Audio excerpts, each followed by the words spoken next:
आता काय कोणती एक असते म्हातारी. ती चाललेली असते लेकीच्या गावाला. आणि मग लेकीच्या गावाला चाललेली असती आणि मी ह्या दिसतच नाही, तूच दिसतीय. काय एक असते म्हातारी, ती चाललेली असते लेकीच्या गावाला. आणि मग लेकीच्या गावाला चाललेली असती आणि मग काय होतं, वाटच भेटतो तिला सिंह. तो काय म्हणतो, म्हातारे म्हातारे कुठे चालली, मला लय भूक लागली, खाऊ का तुला. मग म्हातारे काय म्हणती, नको रे बाबा, मला नको खाऊ, मी लेकीच्या गावाला जाईन, तूप रोटी खाईन, लटमोटी होईन, मग तूच खा. आणि मग जाती लेकीच्या गावाला, मग मस्त खाती, तूप रोटी सगळं खाती. आणि मग परत यायचं असतंय तिला.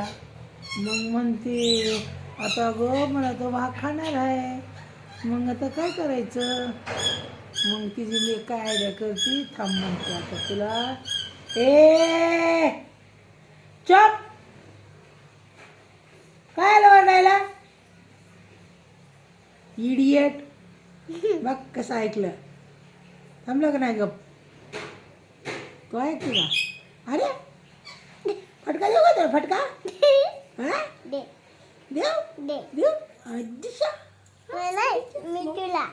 मी तुला आले फटका. आणि गप्रे ओरडू नको, शांत बस. दीदीला झोपवती मी, गप. दीदीला अंगाई गाऊन झोपवती.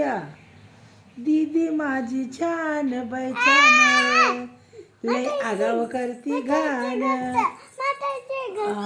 एक असती म्हातारी, मग ती काय करते, ती लेक तिला बसवती भोपळ्यात. अगं आपण बोलायला लई त्याचा कालवा चालतोय, कसं काय बोलायचं. आणि मग ते काय करतं, बसती भोपळ्यात आणि येत असते. मग भेटतो बाई वाघ तिला. तो म्हातारे म्हातारे कुठे चालली, म्हणती बाबा लेकीच्या गावाला गेली. म्हातारी भेटली का तुला. तो म्हणतो, भोपळ्या म्हातारी भेटली का तुला. ते म्हणतो नाही भेटली. मग लगेच भोपळा कसं करतो, कशाची म्हातारी कशाची कोतारी, चल रे भोपळा टुनक टुनक. तू कर बी काय देते का, तू बोलते का काही. आता तू सांग मला कहाणी. आता मी सांगितलं दोन तू मी सांगितलं, आता तू दोन सांगायचं मला. सांग तुला काय येतं. सांग. एक असतं हत्ती, एक असते मुंगी, अजून एक मुंगी गावात चालली असते, अजून एक हत्ती पण गावात चालला असता. अजून मी सांगितलं सांगते जा बाबा. तुला शाळेत काय शिकवते ते सांग ना मग मला. जाऊ दे ती शिकवते, मी सांगितलं सांगते जा जा. मग मी नाही बोलत जा.